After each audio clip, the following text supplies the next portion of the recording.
9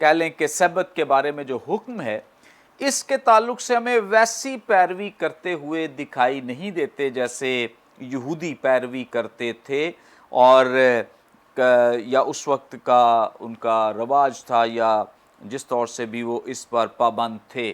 کیا وجہ ہے؟ خداوند یسوع مسیح سبت کی پیروی بھی نہیں کرتے اس طور سے جس طرح یہودی کرتے ہیں، لیکن سبت کے دن ہم عام طور پہ اس بات کو تلاوت کرتے پڑھتے ہیں کہ وہ کسی نہ کسی عبادت خانے میں موجود ہوتے ہیں۔ کیا وجہ ہے؟ بہت شکریہ پاسٹر منور صاحب، آپ نے ایک ایسے اس سوال کے ذریعے سے ایک ایسے مسئلے کی طرف اشارہ دیا ہے اور توجہ دلوائی ہے جس میں لوگ بے یقینی کا شکار ہو جاتے ہیں کہ شاید خداوند یسوع مسیح جو ہیں وہ ایک طرف تو کہہ رہے جو کچھ کر رہے ہیں وہ مختلف ہے، اور ان کی کاموں سے ظاہر ہو رہا ہے کہ وہ سوچتے کچھ اور ہیں، لیکن ایسا نہیں ہے۔ خداوند یسوع مسیح کی زندگی، ان کے کام، ان کے اس مقصد کو جس کے لیے وہ آئے اس کو 100% مکمل طور پر اسی طرح سے ظاہر کرتے ہیں جس مقصد کے لیے وہ آئے، اور انہوں نے اپنی باتوں سے، اپنے کاموں سے مکمل طور پر 100% خدا کے منصوبے کو پیش کیا، اور کہیں بھی اس میں کوئی ہمیں کنٹرڈکشن نظر نہیں آتی۔ کوئی بھی خداوند یسوع مسیح کے الفاظ یا ان کے کاموں کے حوالے سے الزام آج تک نہیں لگا سکا، نہ ہی اس وقت لگا سکا جب خداوند یسوع مسیح خدمت کر رہے تھے، حتیٰ کہ جب عدالت میں کٹہرے میں کھڑے کر دیے گئے اس وقت بھی کوئی ان پر ایسا الزام نہ لگا سکا جن سے ان کو سزا دی جا سکے، حتیٰ کہ فیصلہ کرنے والے منصف نے بھی، پلاطوس نے بھی کہا کہ میں اس میں کوئی گناہ نہیں پاتا، اور کوئی ایسا تضاد نہیں ہے۔ ہم خداوند یسوع مسیح کے ہمیں اس کو درست طریقے سے سمجھنے کی ضرورت ہے کہ سبب کیا ہے کہ خداوند یسوع مسیح جب سبت کے بارے میں جو پریکٹسز تھیں ان کو پورا کیوں نہیں کر رہے تھے، وجہ کیا ہے؟ سب سے پہلے تو ہم خداوند یسوع مسیح کی سبت کے حوالے سے محبت، خدا کے ساتھ وفاداری، یا پھر عبادت خانوں میں جا کر عبادت کو اسی احترام کے ساتھ کرنا جس طرح سے واجب ہے اس کو دیکھیں گے۔ خداوند یسوع مسیح نے اپنے بچپن سے ہی خدا سے محبت کرنا اور اپنے باپ سے محبت کرنا، اس کی وفاداری میں چلنا اور ان تمام مذہبی روایات کو پورا کرنا سیکھا جو اس کے والدین نے سکھایا، اور خاص طور پر مقدس لوکا کی انجیل کے دوسرے باب میں خداوند یسوع مسیح کا ہیکل میں لے جایا جانا اور وہاں پر ٹھہر جانا ہمیں بتاتا ہے کہ خداوند یسوع مسیح نے جب اس کی ماں اور باپ بڑی پریشانی کی حالت میں اس کے پاس آئے اور اس سے بات چیت کی اور اپنی پریشانی کا اظہار کیا اپنے بیٹے یسوع کے ساتھ کہ ہم تجھے ڈھونڈ رہے تھے، تو بعد میں خداوند یسوع مسیح نے دوسرے باب مقدس لوکا کی انجیل کے دوسرے باب کی 49ویں آیت میں انہیں کہا، پہلے ماں باپ نے کہا کہ دیکھ تیرا باپ اور میں کڑتے ہوئے تجھے ڈھونڈتے ہیں، ماں نے کہا، مقدسہ مریم نے۔ تو 49ویں آیت میں لکھا اس نے ان سے کہا تم مجھے کیوں ڈھونڈتے تھے؟ کیا تم کو معلوم نہ تھا کہ مجھے اپنے باپ کے ہاں ہونا ضرور ہے؟ ہیکل کے ساتھ اس کی محبت کو، لگاؤ کو دیکھیں، خدا کے گھر میں یا خدا کی حضوری میں ہیکل میں اس کا رہنا وہ اپنے آپ کو کتنا ضروری سمجھتا ہے۔ پھر اس کے بعد خداوند یسوع مسیح کی خدمت میں عبادت خانوں کا بڑا اہم کردار ہے۔ عبادت خانوں میں خداوند یسوع مسیح نے اپنی منسٹری کا آغاز کیا۔ مقدس لوکا کی انجیل کے 4 باب میں پہلی دفعہ پبلکلی خداوند یسوع مسیح اپنے آپ کو مسیحا اناؤنس کرتے ہیں۔ مقدس لوکا کی انجیل اس کے 4 باب میں خداوند یسوع مسیح کو یسایا نبی کی کتاب دی گئی، اور کتاب کھول کر اس نے وہ مقام نکالا جہاں یہ لکھا تھا کہ خداوند کا روح مجھ پر ہے۔ یسایا کی کتاب کے حوالے کو اس نے پڑھا، اس لیے اس نے مجھے غریبوں کو خوشخبری دینے کے لیے مسا کیا، اس نے مجھے بھیجا کہ قیدیوں کو رہائی، اندھوں کو بینائی پانے کی خبر سناؤں، کچلے ہوئوں کو آزاد کروں، خداوند کے سال مقبول کی منادی کروں۔ پھر اس کے بعد اس نے کتاب بند کی، خادم کو واپس دے کر بیٹھ گیا۔ جتنے عبادت خانے میں تھے سب کی آنکھیں اس پر لگی تھیں۔ وہ ان سے کہنے لگا آج یہ نوشتہ تمہارے سامنے پورا ہوا۔ عبادت خانے میں ہی یسوع نے اپنے مسیحا ہونے کا اعلان کیا۔ اس حوالے میں خداوند یسوع مسیح کے اگر ہم رویے پر غور کریں، اسے یسایا کی کتاب دی گئی، اس نے وہ مقام نکالا، پھر بند کی، جب تلاوت کر لی کتاب بند کر کے خادم کو واپس دے کر بیٹھ گیا۔ یہاں پر کہیں بھی خداوند یسوع مسیح نے نہ تو کو باغیانہ رویہ اختیار کیا، نہ عبادت خانے کے احترام میں تلاوت کرنے میں کوئی ایسا شائبہ دیا ہے جس میں ہم یہ اندازہ لگائیں کہ خداوند یسوع مسیح بے حرمتی کر رہے ہیں، احترام نہیں کر رہے، ورشپ کا احترام نہیں کر رہے، بلکہ انہوں نے بڑے احترام کے ساتھ سب کچھ ان ساری باتوں کو پورا کیا جن کو یہودی پریکٹس کرتے ہوں گے کہ بڑے احترام کے ساتھ خدا کی حضوری میں بیٹھنا ہے۔ لیکن ان ساری باتوں کے ساتھ خداوند یسوع مسیح کی منادی جو ہے وہ عبادت خانوں کے ارد گرد گھومتی ہے، بہت زیادہ اس کا حصہ جو ہے عبادت خانوں میں بھی ہے، پبلکلی بھی ہے، لوگوں میں ہجوم میں بھی ہے، بھیڑ میں ہے، لیکن عبادت خانوں میں بھی یسوع تعلیم دیتے رہے ہیں، لوگ ان سے خدا کی تعلیم کو سنتے رہے ہیں، آتے رہے ہیں، وہاں پر یسوع نے توبہ کی منادی کی، وہاں پر یسوع نے خدا کی بادشاہی کے بارے میں بتایا۔ اصل میں نہ تو خداوند یسوع مسیح کا سبت کے حوالے سے کوئی ایمبیگوٹی ہے کہ خداوند یسوع مسیح کے ذہن میں کوئی اور بات چل رہی ہے کہ سبت کا احترام ضروری نہیں، سبت کو پاک ماننے کے بارے میں کوئی یسوع نے ایسی رائے نہیں دی کہ یہ ناپاک دن ہے، یہ پاک نہیں ہے، ایسی کوئی رائے یسوع نے نہیں دی۔ یسوع نے بھی اسی طرح سے سبت کا احترام کیا جس طرح اسے کرتے ہیں۔ لیکن سبب کیا ہے کہ یہودیوں میں اور فقیہ اور فریسیوں میں اور یسوع میں اکثر سبت کے حوالے سے اختلاف رہا ہے۔ اس کی وجہ یہ ہے کہ جو غلط مشق فقیہ اور فریسی سبت کو ماننے کے حوالے سے کر رہے تھے، اس کے بارے میں یسوع کا ہم اختلاف ان لوگوں کے ساتھ دیکھتے ہیں۔ سبت کے دن شفا کے حوالے سے شریعت میں کوئی پابندی نہیں ہے، شفا کے حوالے سے کوئی پابندی نہیں ہے کہ شفا نہیں دی جا سکتی۔ کاموں کے حوالے سے کہا گیا ہے، لیکن کاموں میں بھی آگے جو ایکسپلینیشن یا وضاحت فقیہوں نے کی، وہ وضاحت جو تھی وہ خدا کے کلام کے مطابق نہیں بلکہ انسانی مرضی پر مبنی تھی۔ انہوں نے اپنی مرضی سے انسانوں پر اپنی مرضی کو تھوپنے کے لیے اور اپنی خواہش کے مطابق شریعت کو وضاحت کرتے ہوئے پیش کر دیا، جو کہ خداوند یسوع مسیح کے لیے ناقابل قبول بھی ہے، جو کہ خود کلام ہے، جو مجسم کلام ہے۔ وہ کس طرح سے خدا کے کلام کی بے حرمتی یا خدا کے کلام کی غلط تشریح کو برداشت کر سکتے ہیں یا دیکھ سکتے ہیں۔ اس لیے خداوند یسوع مسیح فقیہوں اور فریسیوں کے ساتھ سبت کے دن جو مشق ہے، جو غلط وہ کرتے ہیں، ان سے اختلاف کرتے ہیں۔ یہی بحث کی وجہ ہے، یہی ان کے درمیان تکرار کی وجہ تھی۔ اور خاص طور پر اگر ہم مقدس متی کی انجیل کے 23ویں باب کو دیکھیں تو مقدس متی کی انجیل کا 23واں باب یسوع کی جو فقیہ اور فریسی ہیں جو وہ ریاکاری کرتے تھے، ان کی مذمت کرتے ہوئے نظر آتے ہیں۔ اے ریاکار فقیہ اور فریسیو، تم پر افسوس۔ بار بار خداوند یسوع مسیح نے فقیہوں اور فریسیوں پر افسوس کیا ہے کہ وہ جو کچھ کہتے ہیں اس کو خود نہیں کرتے، بلکہ خدا کے کلام سے تجاوز کرتے ہوئے اپنی مرضی کو، اپنے حکموں کو لوگوں پر لاگو کرنے کی کوشش کرتے ہیں تاکہ ان کے ذریعے سے وہ اپنے آپ کو پاک اور راست باز ثابت کریں اور لوگوں پر الزام دے سکیں۔ اور اسی طرح سے یہاں پر 13ویں آیت میں بھی افسوس ہے، پھر 14ویں آیت میں پھر دوبارہ سے افسوس ہے کہ تم بیواؤں کے گھروں کو دبا بیٹھتے ہو، دکھاوے کے لیے نماز کو طول دیتے ہو، پھر اس پر کہ ایک مرید کرنے کے لیے تری اور خشکی کا دورہ کرتے ہو، اور جب وہ مرید ہو چکتا ہے تو اسے اپنے سے دونا جہنم کا فرزند بنا دیتے ہو۔ بہت سی ایسی باتیں جس میں آج بھی ہم اسی طرح کے پریکٹسز جو ہیں کلیسیاؤں میں بھی دیکھتے ہیں۔ یہاں پر پہلے تو اس سوال کے جواب میں اس کو کمپلیٹ کروں گا، پھر اس کے بعد اس کا اطلاق بھی کرتے ہیں۔ اس میں خداوند یسوع مسیح کا سبت کے حوالے سے کوئی اختلاف نہیں ہے۔ اختلاف فقیہوں اور فریسیوں کے ساتھ سبت کے غلط استعمال یا سبت کے اصول اور قوانین کو اپنی مرضی کے مطابق بنا لینے پر یسوع کا ان کے ساتھ اختلاف ہے، اور یسوع نے اس کو رد کیا اور ان پر افسوس کا اظہار کیا اور انہیں ڈانٹا بھی، انہیں برا بھلا بھی کہا، مذمت کی اس کی۔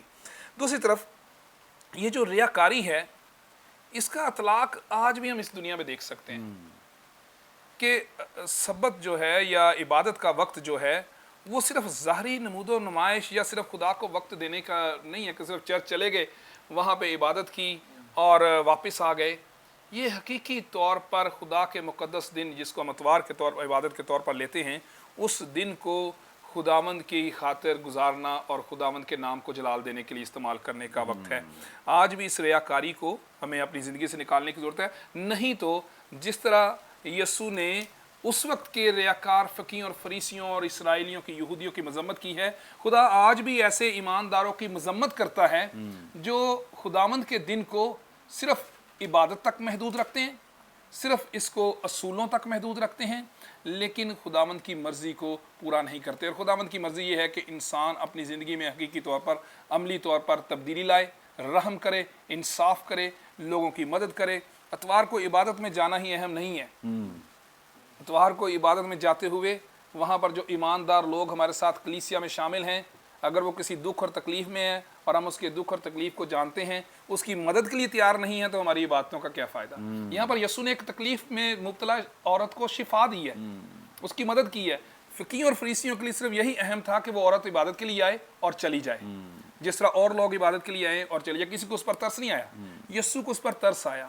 آج بھی ہمیں اپنی زندگی پر غور کرنے کی ضرورت ہے کہ ہم خدا کے گھر میں جاتے ہیں, عبادت کرتے ہیں, لیکن ہمارے ساتھ بیٹھا ہوا شخص اگر ضرورت مند ہے, دکھ میں ہے, اور ہم اس کو اسی طرح دکھ میں چھوڑ کر آ جاتے ہیں, تو ہماری اس عبادت کا بھی کوئی فائدہ نہیں. پریز گاڈ, تھینک یو سو مچ. بڑی خوبصورت بابرکت باتیں, اور یقیناً جو اس کا اطلاق کیا گیا ہے بڑا زبردست کیا گیا ہے کہ اس وقت بھی خداوند یسوع مسیح ایسے لوگوں کے مخالف تھے اور آج بھی ہیں جو سمجھتے ہیں کہ وہ اتوار کو چرچ جاتے ہیں اور اس کے علاوہ دائیکی بھی دیتے ہیں, اس کے علاوہ چندے سارے دیتے ہیں, پرندوں کو وہ دانہ بھی ڈالتے ہیں, اور بھی کئی اس طرح کے نیکی کے کام کرتے ہیں, لیکن اندرونی طور پہ وہ تبدیل شدہ نہیں ہیں اور باطنی طور پہ وہ خدا کے ساتھ پیوست نہیں ہیں. تو یاد رکھیں, یہ پرندوں کو دانے ڈالنے, یہ دائیکیاں دینی, یہ چندے دینے اور اتوار کو آگے جا کر بیٹھنا, عبادت میں شامل ہونا, یہ کچھ نہیں ہے. یہ سب جو فقی فریسی تھے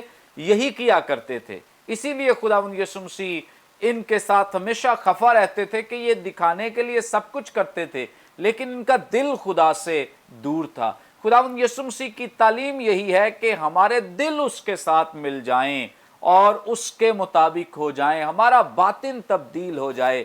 یہ دونوں ابواب جیسے ہم نے گزشتہ پروگرام میں بھی ذکر کیا ہے, اسی پر زور دیتے ہیں, اسی پر خداوند یسوع مسیح کی تعلیم ہے کہ جو ہمارا باطن اور ہمارا ظاہر ہے وہ دونوں ایک ہو جائیں. یہ نہیں ہے کہ ہم اندر کچھ اور ہیں اور باہر, یہ ریاکاری والی زندگی ہے کہ دکھاوے کے لیے ہم روحانی بن جاتے ہیں, اونچی اونچی گیت بھی گاتے ہیں, ہاللویا بھی بڑا کرتے ہیں, غیر زبانیں بھی کئی بولنا شروع کر دیتے ہیں, لیکن اگر ہمارے اندرونی طور پہ تبدیلی نہیں ہے تو ان چیزوں کا کوئی فائدہ نہیں ہے. اور اگر ہم اندرونی طور پہ تبدیل شدہ ہیں تو پھر ہماری یہ ساری چیزیں بڑی بابرکت ہیں اور ہم کلیسیا کے لیے, خداوند یسوع مسیح کے لیے, اس کے کلام کے لیے بڑے بابرکت. آگے بڑھیں گے اور اینتھنی اجاز لیمل صاحب سے جانیں گے. سر, آپ ہماری رہنمائی فرمائیں. عبادت خانے میں یسوع مسیح یہاں پر تعلیم دے رہے ہیں, اور بھی بہت سارے عبادت خانوں کا ذکر ملتا ہے.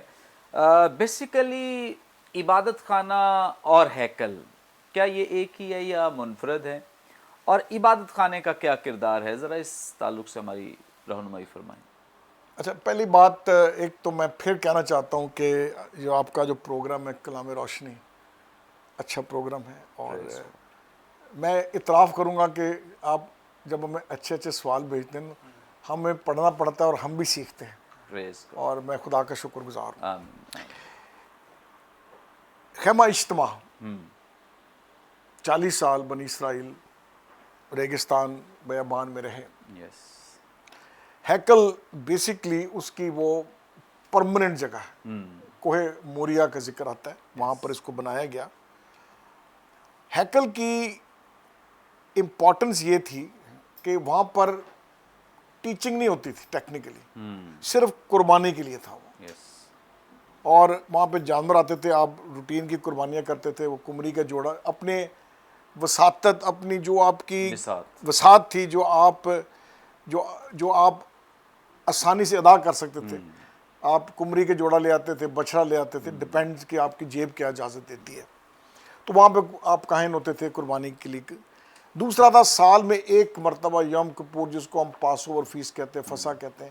کاہن وہ جا کر پوری قوم کی کفارے کی وہ اس کا قربانی خون رحم کی کرسی کے اوپر وہ ڈالتا تھا پاک ترین مقام کے اندر. تو ہیکل کا یہ رول تھا.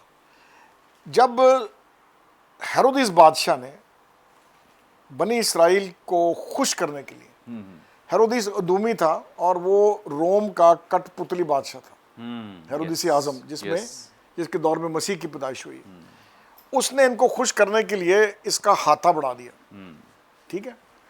اور آج جو جس کو ہم دیوار گریہ زاری کہتے ہیں، ویلنگ وال، ویسٹرن وال، وہ ریٹیننگ وال ہے بیسیکلی.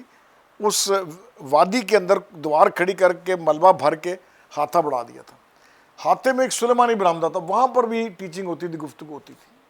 اوکے، سو ہیکل کا یہ رول ہے. سینگاگ عبادت خانہ، عبرانی میں اس کی 3 لفظ استعمال ہوئے مختلف بائبل کے اندر، اور ایک سے مراد ہے دعا کا گھر، دوسرا لفظ سے معنی ہے ایک جماعت کا اکٹھا ہونا، اسمبلی، اور تیسرا ہے ہاؤس آف اسٹڈی، یا جہاں پر آپ سیکھ سکتے ہیں. یہ سینگاگ کچھ کا خیال ہے کہ پہلے بھی موجود تھا، موسوی دور میں بھی کچھ اس قسم کا کانسیپٹ ملتا ہے، لیکن جس پر علماء اتفاق کرتے ہیں وہ کہتے ہیں کہ جب 586 میں بابل نے ہیکل کو مسمار کر دیا، اسیر ہو گئے. یہ کریڈٹ دیتے ہیں زیادہ تر عزرا کو، کہ عزرا نے اس کو سٹارٹ کیا. تصور یہ تھا کہ ہیکل صرف یروشلم میں تھی، اوکے، اور وہ سال میں ایک مرتبہ عید فصح پر بنی اسرائیلی آتے تھے، اور یہ ہر اسرائیلی کی دلی خواہش تھی کہ زندگی میں ایک مرتبہ عید فصح یروشلم میں کی جائے. جب وہ ہیکل برباد ہوگی، عزرا نے تصور دیا کہ جدھر تورا یعنی توریت، جہاں پر بھی یہ کتاب جا سکتی ہے، اور وہاں پر آپ ایک عبادت خانہ شروع کر سکتے ہیں. اور ایک کانسیپٹ ہے کہ منیمم 10 لوگ چاہیے سٹارٹ کرنے کے لیے. تو یہ بیک گراؤنڈ ہے، دونوں میں بڑا فرق ہے. عبادت خانے میں قربانی نہیں ہوتی، عبادت خانے میں سمپلی ٹیکنیکلی اگر آپ اس کو سٹڈی کریں، اور ایون اگر آپ مسجد سسٹم کو سٹڈی کریں، ہم عبادت خانے کو فالو کرتے ہیں. اس کی کمیٹی ہوتی ہے، جیسے ہماری سیشنز ہیں، کمیٹیاں ہیں، ٹھیک ہے. اس کا جو پیٹرن ہے وہ ایک خطبے کی جگہ ہے، جہاں سے آپ نے خطبہ دینا ہے، وعظ کرنا ہے، تلاوت کی جاتی ہے، دعائیں ہوتی ہیں، برکات دی جاتی ہیں. یہ سٹینڈرڈ اس کا پروسیجر ہے. تو آج اسی کی فارم پر ہم آگے بڑھتے ہیں. جو ٹپیکل سینگاگ ہے، جو آج مجھے اتفاق ہوا سنگاپور میں، انگلینڈ میں، جرمنی میں باقاعدہ جانے کا، اور مجھے وہ اسپیشل کانٹیکٹ کے تھرو ہم گئے. ایک ٹرپ میں نے اکیلے کیا تھا، مجھے وہ کپور پہننا پڑا، پھر اندر گئے ہم، اور ان کی بڑی مہربانی تھی، مجھے تمہار کھول کے دکھائے. وہ اکثر غیر یہودی کو نہیں لگانے دیتے ہاتھ. تو میں نے دیکھے ان کی ایک پیچھے جس طرح ایک کمرہ ہوتا ہے، ایک الماری، آرک کہتے ہیں اس کو، اس میں تمہار رکھے جاتے ہیں. جب تمہار کھولا جاتا ہے تو وہ کھڑے ہوتے ہیں احترام میں اس کو پڑھنے کے، جب پڑھا جاتا ہے. اور اس طریقے سے پھر وہ اس کے اوپر ایک وہ لائٹ رہتی ہے، جو بڑا سینگاگ ہے یروشلم کا، بیلز کے نام سے، اٹس دی لارجسٹ بگیسٹ عبادت خانہ یروشلم میں. ادھر وہ لائٹ 365 دن 24 گھنٹے، دن کے 24 گھنٹے وہ لائٹ رہتی ہے. اور وہ کیوں رہتی ہے؟ 119 زبور کی 105 آیت کیا کہتی ہے؟ تیرا کلام میرے قدموں کے لیے چراغ ہے، میری راہ کے لیے روشنی ہے. پھر پطرس کیا کہتا ہے؟ صبح کا ستارہ تم اچھا کرتے ہو. پھر وہ اشارہ اسی طرف ہے. تو یہ سینگاگ کی امپورٹنس ہے کہ وہ اس اٹرنل لائٹ، کلام کی جو کیا کہیں گے، تاحیات شروع سے آخر تک، وہ جو اس کی تاثیر ہے وہ اس کو بیان کرتی ہے.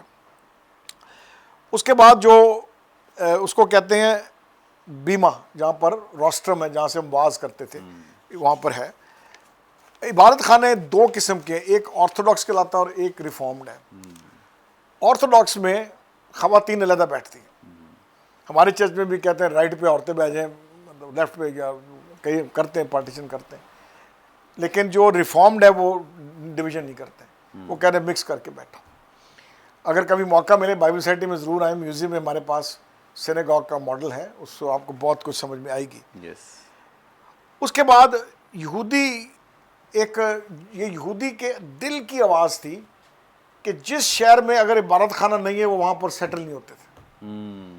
ٹھیک ہے. بائی دا وے آپ کے کراچی میں بھی سینگاگ تھا، آج وہ ختم ہو چکا ہے. یہ کراچی میں موجود تھا. ایک اخبار میں آرٹیکل چھپا بہت سال پہلے, وہ میں نے پڑھا, اس میں بڑی اس نے وضاحت سے لکھا سارا کچھ کراچی کا. سو ٹیکنیکلی جو جانا ہے وہ بڑا ضروری ہے, اور اس کے اندر جو 3-4 کانسیپٹس ہیں, ایک مدراش کے نام سے کہتے ہیں, یعنی ٹیچنگ. خاص کر جو یونیورسٹیز ہیں, مجھے ہائیڈلبرگ میں جرمنی میں اتفاق ہوا, وہ یونیورسٹی کے اندر ہے, وہ بھی ربی ہوتا ہے وہاں پر, اور اس طریقے سے وہ تورا کی اسٹڈی کے لیے وقت سرو کرتے ہیں. خزان ہے جو دعا کو لیڈ کرتا ہے. اچھا, اب جو یہ جیسے آپ ہمارے یہاں پر تصور ہے کہ اگر ہم کسی کو جب تلاوت کا موقع دیا ہے چرچ میں, وہ بڑا فخر محسوس کرتے ہیں کہ او میں نے آج کلام پڑھنا ہے. تو وہ بھی ایک بڑا پریولیج تھا کہ جناب آپ نے اس کو پڑھنا ہے توریت میں سے. آج بھی یہودی لوگ عبادت خانے میں تمار سے پڑھتے ہیں. بائنڈ بک جو ہے ان کے پاس تنک ہے, تنک اولڈ ٹیسٹمنٹ ہے کمپلیٹ, ٹھیک ہے, وہ استعمال کرتے ہیں. سو یہ ان کی کمیونٹی لائف, ان کی اسمبلی, ان کا اکٹھے ہونا, میل ملاپ, جیسے چرچ عبادت اپنی جگہ ہے اس میں, لیکن ہم ملتے ہیں, بھائی کیا حال ہے, امی کیسی ہیں, بھائی میری امی کے لیے دعا کرو, بیمار ہیں, بھائی کو یہ ہو گیا فلانا. تو یہ کمیونٹی لائف ہے. اور مزیداری کی بات یہ ہے کہ جو پادری صاحب نے بھی پوائنٹ کیا یوحنا کی اس کی کیا کہتے ہیں لوکا 4 باب میں. اچھا, وہاں پہ میں آپ کی توجہ ایک لفظ پہ دلانا چاہتا ہوں, اور وہ بڑا دلچسپ لفظ ہے. اس پر صرف میں لفظ پہ توجہ دوں گا. 16ویں آیت میں 4 باب وہ لکھا ہے, وہ اپنے دستور کے موافق, یسوع مسیح کے لکھے اپنے دستور کے موافق. سبت کے دن یہودی سبت میں جاتے تھے, لازمی سینیگاگ میں جاتے تھے. اب جو فارمیٹ یہاں پر ہے, خادم جو ہے وہاں پر پاسٹر نہیں ہوتے تھے, مختلف تفسیر کرتے تھے لوگ. خادم جو تھا یہ کمیٹی کی طرف سے اپوائنٹڈ تھا, اور یہ اس کو دیکھ بھال کرتا تھا تمار کی. یہاں لکھا ہے یہ سایہ کا, اگر آپ یہودی سسٹم میں دیکھیں تو وہ 3 سال میں سسٹمیٹکلی توریت کو پڑھتے تھے عبادت خانے کے اندر. ٹھیک ہے, جو آج اینگلیکن چرچ فالو کرتا ہے, آئی تھنک کیتھلکس کرتے ہیں, آرتھوڈاکس چرچ فالو کرتے ہیں. ایک لٹرجی ہے, اس میں باقاعدہ ریفرنس ہوتے ہیں پڑھنے کے لیے.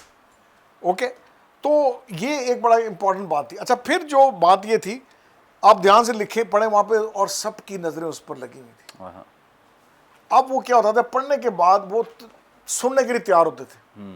میں کسی دوست سے بات کر رہا تھا, میرے کولیگ آسٹریلین ہے, وہ بتا رہے تھے کہ سینیگاگ میں واز جو تھی وہ 5-7-10 منٹ سے اوپر نہیں ہوتی تھی, باقی گفتگو ہوتی تھی, سوال جواب ہوتے تھے, سمجھا جاتا تھا. ہمارے یہاں سسٹم میں یہ نہیں ہے. تو یہ ایک بڑا ایک پیوٹل ہے. اس کے بعد جب آپ کلام مقدس کا پھیلاؤ ہے, خوشخبری کا پھیلاؤ ہے مسیح کی صعود فرمانے کے بعد, روح القدس کی آمد کے بعد, آپ وہاں دیکھیں گے کہ ہمیشہ پولس عبادت خانے میں گیا, کیونکہ وہ آلریڈی گیدرنگ تھی, وہاں پہ لوگ موجود تھے. تو یہ اس کی بڑی سگنیفیکنس ہے. اسرائیل میں ایک اندازہ ہے 15,000 سینیگاگز ہیں, عبادت خانے ہیں. یو کے میں 454, یو ایس اے میں 3727 کے قریب ہے. انڈیا میں 23 ہیں ہمارے ہمسائے ملک کے اندر. یورپ میں 3300 سے اوپر 18-20 کے قریب سینیگاگز ہیں. تو یہ اس کی اہمیت ہے. اور دیکھیں موسٹ امپورٹنٹ بات جو ہے وہ توریت کے گرد گھومتا ہے, بائبل کے گرد گھومتا ہے, کلام کے گرد ہے. میں نے شروع میں عرض کیا, ہیکل کی بربادی کے بعد عزرا کا تصور کانسیپٹ تھا کہ جدھر کلام جا سکتا وہاں پہ اکٹھے ہو کے عبادت کر سکتے ہیں, اور یہ ہمارا آج فارمیٹ ہے. اور ایک میں سرسری بات ایک اور کرنا چاہتا ہوں, ہم ایک لفظ استعمال کرتے ہیں گرجا.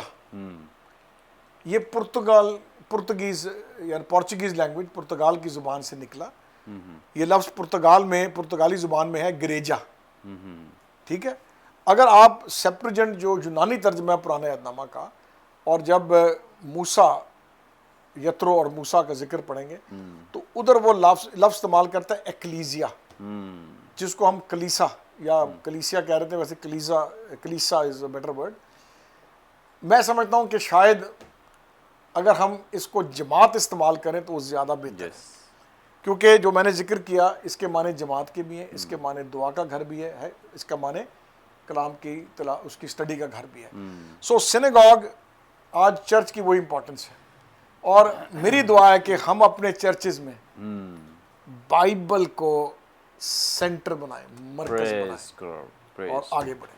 تھینک یو سو مچ. بڑی خوبصورت بابرکت باتیں اور بڑی ڈیٹیلڈ انفارمیشن جو ہمیں عبادت خانے کے تعلق سے دی گئی ہے. ہم خداوند کی شکر گزاری کرتے ہیں، اور خداوند کے خادم کے لیے بھی جو بھرپور تیاری کے ساتھ یہاں پہ موجود ہیں تاکہ خدا کے کلام پر سیر حاصل گفتگو کی جا سکے اور لوگوں تک ایک مؤثر مواد جو ہے وہ پہنچ سکے. ناظرین، یہاں پہ وقت ایک بریک کا، ہم لیں گے ایک شارٹ بریک. ہمارے ساتھ رہیے، دیکھتے رہیے پروگرام کلام میں روشنی.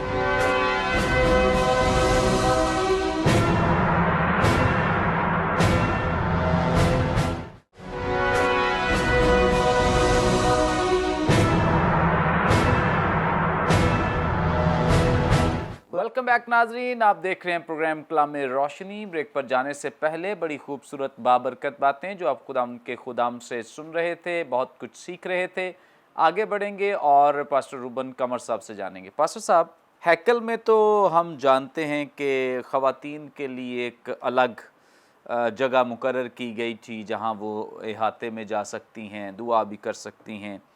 لیکن عبادت خانے کا کیا کانسیپٹ ہے؟ یہاں پہ خواتین کیا جا سکتی ہیں؟ کیا وہاں شامل ہو سکتی ہیں؟ اور یہودی تو عام طور پہ جو یہودی مرد ہیں وہ تو اس بات کو پسند نہیں کرتے ہیں کہ خواتین اس طرح سے آئیں. اور پھر عبادت خانے میں کس طرح سے خواتین آتی ہیں؟ کیونکہ یہاں پہ ہمیں ایک ذکر ملتا ہے کہ دیکھو ایک عورت تھی، اس کا مطلب ہے کہ وہ عبادت خانے میں آئی ہے. تو اس تعلق سے ہماری رہنمائی فرمائیں کہ یہودیوں کی روایت کیا تھی عبادت خانے میں خواتین کے لیے. بہت شکریہ پاسٹر منور صاحب. یہ اس حوالے سے واضح ہے کہ عورت جو ہے وہ عبادت خانے میں سبت کے دن عبادت خانے میں موجود تھی. یعنی عبادت کے لیے خواتین جو ہیں سبت کے دن عبادت خانے میں جمع ہو رہی ہیں. اب ہیکل کی طرف اگر آئیں تو ہیکل میں آپ نے خود بھی ابھی بیان کیا کہ ہیکل میں خواتین کے لیے جگہ الگ مقرر کی گئی ہے. ہم آج ہمارے ساتھ ہمارے لیے بڑی برکت ہے، خوش قسمتی ہے کہ اینتھنی لیمویل صاحب موجود ہیں، بائبل سوسائٹی کے جنرل سیکرٹری ہیں، اور ان کی اس خدمت کے وسیلے سے پورے پاکستان میں اور دنیا میں اردو زبان میں بائبل پہنچتی ہے. یہاں پر بائبل مقدس کے آخر میں ہمیں تھوڑا سا تاریخی طور پر بھی آگاہ کیا گیا ہے. اسرائیل کے حوالے سے ان کی تاریخ بتائی گئی ہے، اس کے بعد میپس بتائے گئے ہیں، نقشہ جات ہیں، مشنری سفر ہیں پالوس رسول کے، ان کو بتایا گیا ہے. پھر آخر میں ہیکل کی عمارت کا جو پلان ہے اس کو بھی، نقشہ جو ہے اس کو بھی پیش کیا گیا ہے. اس میں سبھی خدا کا شکر ہے کہ پاکستان میں ہمیں آزادی ہے کہ ہم خدا کے کلام کو اپنے پاس رکھ سکتے ہیں، اور سبھی اپنے گھروں میں بائبل مقدس کے اگر آخر میں دیکھیں تو ہیکل کا جو نقشہ ہے وہ پرنٹڈ ہے. اس میں خواتین کا احاطہ جو ہے وہ الگ سے ہے، یعنی خواتین کے لیے ایک مخصوص جگہ جہاں پر تک وہ جا سکتی ہیں. اور حزقیل کی کتاب سے ہمیں اس کے بارے میں ایک نشانی بھی ملتی ہے.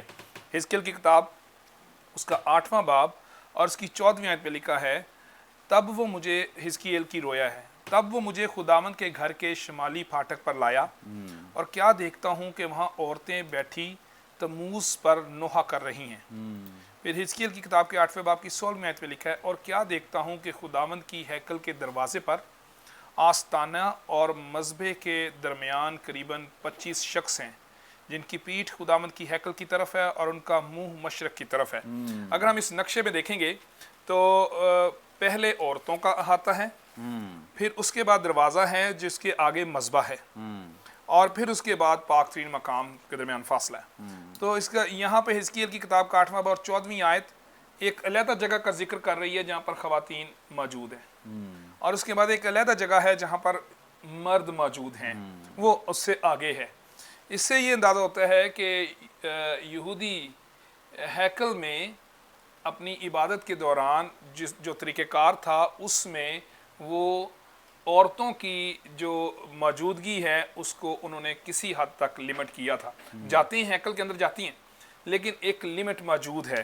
اس کے ساتھ ساتھ میں اور بھی پڑھ رہا تھا کہ جو خواتین ہیں وہ اس سے آگے جو کاہنوں کا ہاتھا ہے وہاں تک قربانی کے لیے جا سکتی ہیں، ویسے نہیں جاتی تھی، ویسے وہ پیچھے موجود رہتی تھی، لیکن قربانی کے لیے اپنے یا پہلے پھلوں کا ہدیہ دینے کے لیے ہلانے کی عید جو ہے وہ ہدیہ جو ہے اس کو ہلانے کے ہدیے کو لے کر وہ بنی اسرائیل کے ہاتھے میں بھی جا سکتی ہیں اور کاہنوں کے احاطے تک جا سکتی ہیں، لیکن پاک تین مقام کی طرف نہیں جایا جا سکتا، مذبے کی طرف نہیں جا سکتے، لیکن کچھ آزادی بھی موجود ہے اور کچھ جگہ پر پابندیاں بھی موجود ہیں۔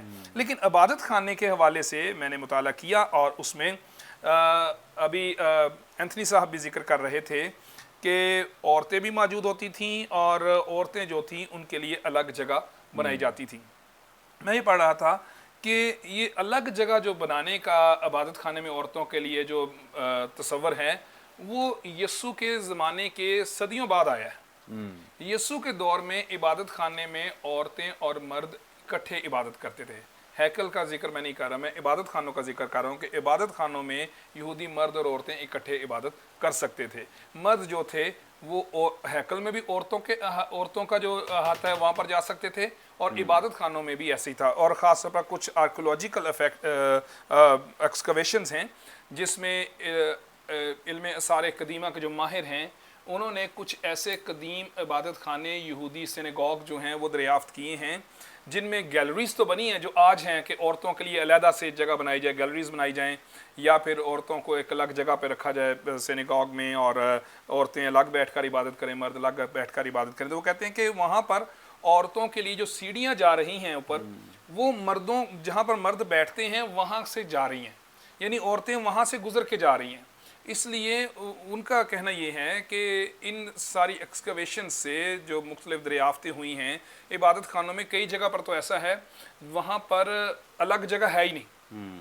یورپ میں کچھ ایسے دریافت ہوئی ہیں یہودی عبادت خانے جن میں صرف ایک ہی جگہ ہے، ایک ہی جگہ بنی ہوئی ہے جہاں پر سبھی یہودی اکٹھے ہو کر عبادت کرتے تھے، وہاں پر الگ جگہ نہیں ہے جس سے یہ اندازہ ہو سکے کہ عورتوں کو وہ الگ بٹھاتے تھے۔ یسوع کے دور میں کہا جاتا ہے کہ یسوع کے دور میں عورتیں عبادت خانے میں مردوں کے ساتھ اکٹھے عبادت میں شامل ہو سکتی تھیں، اور ایک اور یہ بھی ابھی اینتھنی صاحب نے ذکر کیا کہ عبادت کے لیے مقرر کیا گیا کہ کم از کم 10 لوگ ضرور ہوں تاکہ برکتوں کو دیا جا سکے۔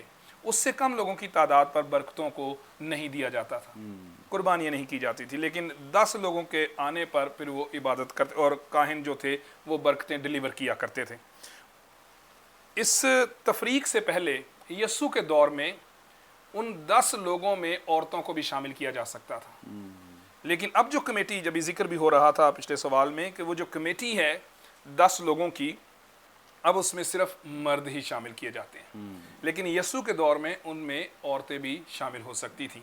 اور ایک ہاؤس آف سٹڈی کا بھی ابھی ذکر کیا گیا کہ عبادت خانوں میں سٹڈی کے لیے جگہ مقرر کی جاتی تھی جس میں مطالعہ کیا جاتا تھا، بائبل کے بارے میں، شریعت کے بارے میں مختلف سوالات کیے جاتے تھے، اور طریقہ کار بھی یہی تھا کہ آج طریقہ کار مختلف ہے کہ پہلے سرمن ہو جاتا ہے، واعظ ہو جاتا ہے یا کلاس لی جاتی ہے، لیکچر ہو جاتا ہے، تو اس کے بعد آنسر کویسچنز ہوتے ہیں، لیکن اس میں ہاؤس آف سٹڈی میں یا یہودی عبادات میں دوران لیکچر بھی یا واعظ کے دوران بھی سوال کیے جا سکتے تھے، اور اس میں سبھی جو اس جماعت میں موجود لوگ تھے وہ حصہ لے سکتے تھے، اور اس میں عورتیں بھی حصہ لے سکتی تھیں اور مرد بھی حصہ لے سکتے تھے۔ اسکالرز کہتے ہیں کہ مقدس پالوس رسول نے کرنتھیوں کے 14ویں باب، پہلے کرنتھیوں کے خط کے 14ویں باب میں جب عورتوں کو مجمع میں خاموش رہنے کا حکم دیا ہے تو وہ اسی کانٹیکسٹ میں ہے، کیونکہ ایک یہودی کلچر یہ تھا عبادت کا کہ سوال جواب کیے جاتے تھے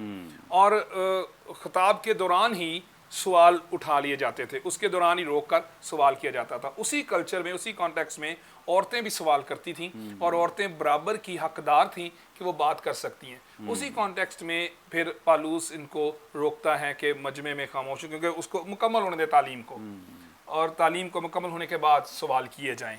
اور اس بات سے ہم یہ ایک تو اس دور میں عبادت خانوں میں دیکھ لیتے ہیں کہ عورتیں اور مرد برابر ہیں۔ اب آتے ہیں چرچ کی طرف کہ خداوند یسوع مسیح کی تعلیم اس کے بارے میں کیا ہے۔ یہاں پر بھی یسوع نے عورت اس پر ہاتھ رکھے اور اسی دم وہ سیدھی ہو گئی، یعنی اگر اس دور میں اس کلچر میں عورتوں سے اگرچہ اس دور میں عورتوں سے اس طرح کا برابری کا سلوک نہیں رکھا جاتا تھا جس طرح ایک مرد دوسرے مرد کے ساتھ رکھتا ہے، یعنی عورت کو مرد کمتر سمجھتا ہے اس کلچر میں، جس کلچر میں یسوع پروان چڑھ خدمت کی ہے، اس کلچر میں اگرچہ عورت کو وہ حق نہیں دیا جا رہا، لیکن یسوع نے اس پر ہاتھ رکھا اور وہ سیدھی ہو گئی، اس کا کبڑا پن ختم ہو گیا، اس کی کمزوری چھوٹ گئی، وہ ایک دم سیدھی ہو گئی، خدا کی تمجید کرنے لگی۔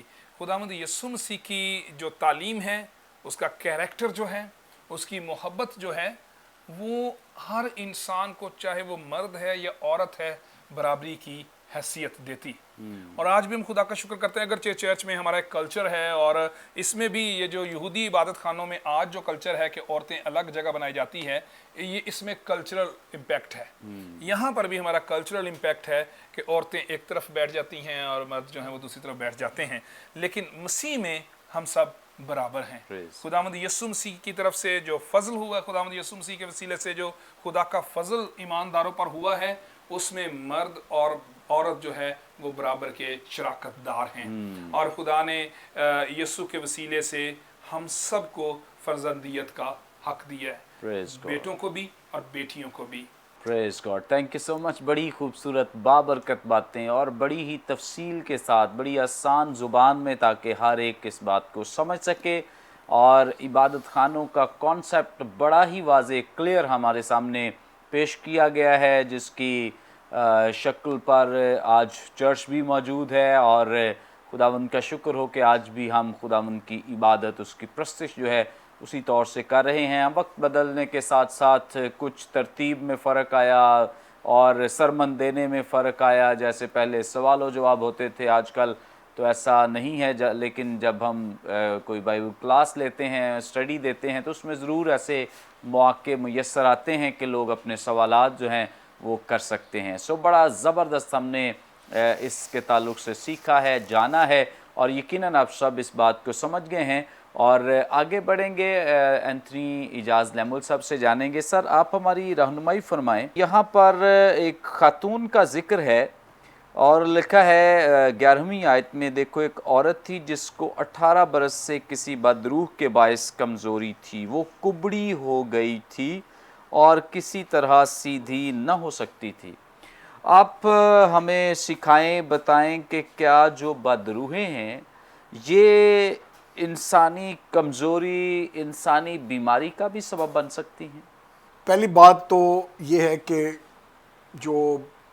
جن کو ہم کہتے ہیں فالن اینجلز، وہ فرشتے یا وہ جو شیطان کے ساتھ مل کر بغاوت کی اور وہ یعنی خدا کی حضوری سے گرا دیے گئے، ٹھیک ہے۔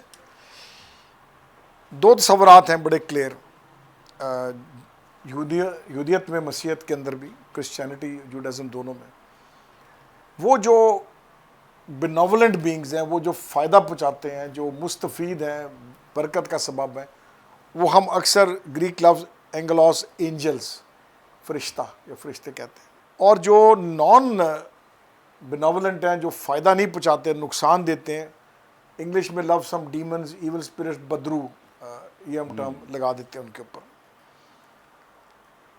عبرانی میں ملائک اینجلز کے لیے ہم استعمال کرتے ہیں، اور کچھ علماء اس کا اشارہ کرتے ہیں 6 باپ 1 سے 4 کی طرف، کہ خدا کے بیٹے تھے، پھر وہ گر گئے اور وہ زمین پر آ گئے، یعنی دوسرے معنوں میں مرج ہو گئے یا مکس ہو گئے، ٹھیک ہے۔ بائبل پرانے عہد نامہ میں، نئے عہد نامہ دونوں میں تصویریں پیش کرتی ہے کہ کچھ فزیکل جسمانی جو بیماریاں ہیں وہ بدرو کے باعث ہی ہیں، ڈیمونک ہیں۔ مثلا اگر آپ گنتی 5 باپ 14ویں آیت دیکھیں تو وہاں پہ وہ کہتا ہے کہ یہ جو بیسکلی جیلسی اور اریٹک مینز کہ ایک دم آپ غصے میں آ جاتے ہیں اور یہ بدلہ کی روح آ جاتی ہے، آپ کیا کہتے ہیں، حسد کرتے ہیں، یہ وہ اس کو کہتا ہے کہ بدرو کی، اور کلام ون آف دی وہ جو کمانڈمنٹس ہے کہ تو حسد نہ کر، اور اس کا یہ نہیں مطلب کہ آپ پسند نہ کریں اور تعریف نہ کریں.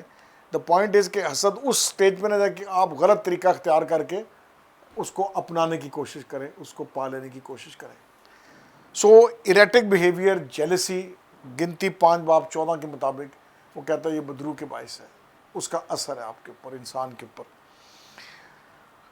اس کے بعد قاضیوں کی کتاب 9 باب 23 آیت پڑھیں گے, وہاں پر وہ کہتا ہے کہ یہ جو بدلے کی روح ہے, جو بدلہ لینا اور نقصان پہنچانا بدلے لا کے, تو وہ کہتا ہے یہ بھی بیسیکلی ایک طرح سے آپ پر وہ نیگیٹو, وہ بدرو, وہ آپ حاوی ہو جاتے ہیں اور اس کا آپ غلام بن جاتے ہیں. پہلا سیموئیل 6 باب 14 آیت اگر ہم دیکھیں, وہاں پر وہ کہتا ہے کہ جو ذہنی کنفیوژن ہے, مینٹل کنفیوژن, ٹھیک ہے, کسی حد تک آپ دیوانگی کہیں گے, پاگل پن, اس کو بھی وہ کہتا ہے کہ یہ ایک بدرو کا اثر ہے, اس کے باعث کی وہ ہے. اور پھر انٹرسٹنگلی سلاطین کی پہلی کتاب 22 باب کی 22-23 پڑھیں, 24 تک غالباً, ادھر وہ کہتا ہے کہ وہ جو نبیوں میں جو جھوٹی بات وہ کرتے ہیں, وہ کہتے ہیں یہ بھی اس جھوٹی بدرو کے سبب سے وہ منادی کرتے ہیں. اور پرانے عہد نامہ میں بڑی کلیئر باتیں آتی, بال کے ان کے آپ پڑھیں, سارا وہ کلیئر کٹ واقعات پائے جاتے ہیں وہاں پہ. اس کے بعد ہوسے کتاب 4 باب 12 آیت کہتی ہے کہ بت پرستی بھی بدرو کی وجہ سے, وہ کہتے ہیں وہ بھی ایول کا اثر ہے, ڈیمونک ہے. اس کے بعد وہ کہتا ہے کہ جو چونکہ یہ تابع دار ہیں شیطان کے, دا فالن اینجلز ہیں, لہذا underlying factor is evil, بدی ہے, بد ہے, اور یہ درست نہیں ہے, مطلب نیگیٹو ہے ان کا ایٹیچیوڈ. اچھا, اب مزداری کی بات یہ ہے کہ سب سے بڑی جو مثال آپ کو ملتی ہے کہ یسوع کو ان پر اختیار ہے. اور میں آپ کی توجہ بڑا عام فہم کلام کا حصہ, متی کی انجیل 4 باب, مسیح کی آزمائش کس کے ساتھ ہے؟ ان کا سردار شیطان, ٹھیک ہے. اور آپ پڑھیں تینوں آزمائشوں کو توجہ سے پڑھیں, وہ بھی بڑا چلا کے کلام ہی استعمال کر رہا ہے. اور باغ عدن میں شیطان نے کلام ہی استعمال کیا, اس نے کہا کیا واقعی لکھا ہے کہ تو مر جائے گی, جبکہ یہ بات نہیں تھی. تو وہاں بڑا کلیئر نظر آتا ہے کہ یہ شیطان اور یہ ایول خوبصورتی کے ساتھ سامنے آتے ہیں اور ہم پھنس جاتے ہیں. تو وی پریز گاڈ, وی تھینک گاڈ کہ 4 باب میں مسیح کے روزے رکھنے کے بعد خدمت شروع کرنے سے پہلے, اس کے بعد 5واں باب شروع ہوتا ہے, کہتا پھر اس نے منادی کرنا شروع کی, God Jesus head authority oversight. اور یہ ایک بہت بڑی بات ہے, چونکہ اس نے شیطان کو ہرا دیا, اس کو شکست دی, اس لیے جو روحانی طور پر اندھا پن ہے بدرو کے باعث, وہ جو فالج ہے, وہ جو مرگی ہے, وہ جو پاگل پن ہے, وہ جو اندھا پن ہے ذہنی طور سے, کلام میں سمجھتا ہوں جو کلام کے لیے بند ہو جاتا ہے, یہ بھی ایک نیگیٹو اثر ہے ہماری زندگی کے اندر.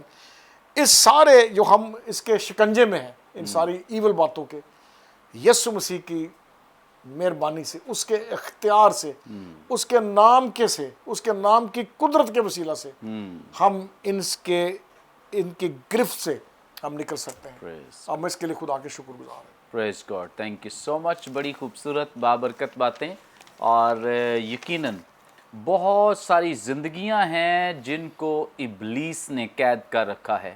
اور اسی طور سے جس طرح سے ہمیں یہاں پہ ایک مثال نظر آتی ہے, اور یہاں ایک سمجھ لے کہ ایگزامپل بیان کی گئی ہے کہ ابلیس اس طرح سے بھی انسان کے ساتھ کر سکتا ہے. جتنے لوگ بھی ابلیس کے قبضے میں ہیں, ابلیس کسی بھی طرح سے, کہ یہ ایک نوعیت نہیں ہے, کسی بھی نوعیت میں انہیں نقصان پہنچا سکتا ہے اور ان کی زندگیوں کو اپاہج کر سکتا ہے, مفلوج بنا سکتا ہے.